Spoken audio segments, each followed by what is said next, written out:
Magandang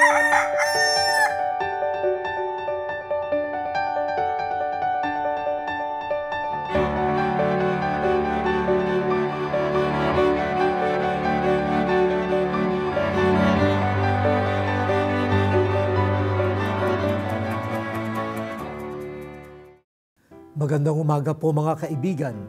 Ito po si Cardinal Chito Tagle ng Manila. Samahan po ninyo kami sa kape at pandasal. Sa umagang ito, pagnilayan po natin, pagkilala sa sarili. Malaking kasiyahan ang dulot sa atin ng mga maraming kakilala at nagiging bahagi ng buhay at puso natin ang mga matagal nang kakilala. Mahalaga sila para sa ating lahat. Subalit ang tanong, kilala mo ba ang iyong sarili?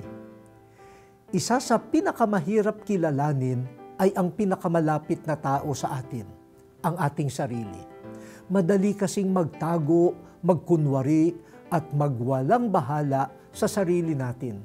Maraming pamamaraan para marating natin ang katotohanan tungkol sa ating sarili. Subalit ang isang pinakamabisa ay ang panalangin.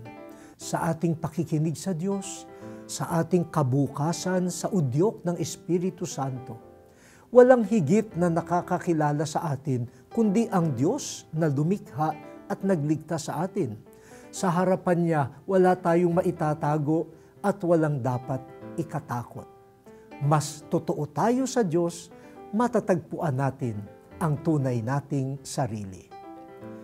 O Diyos, makilala nawa namin kung sino kami sa pagkilala namin sa iyo. Amen.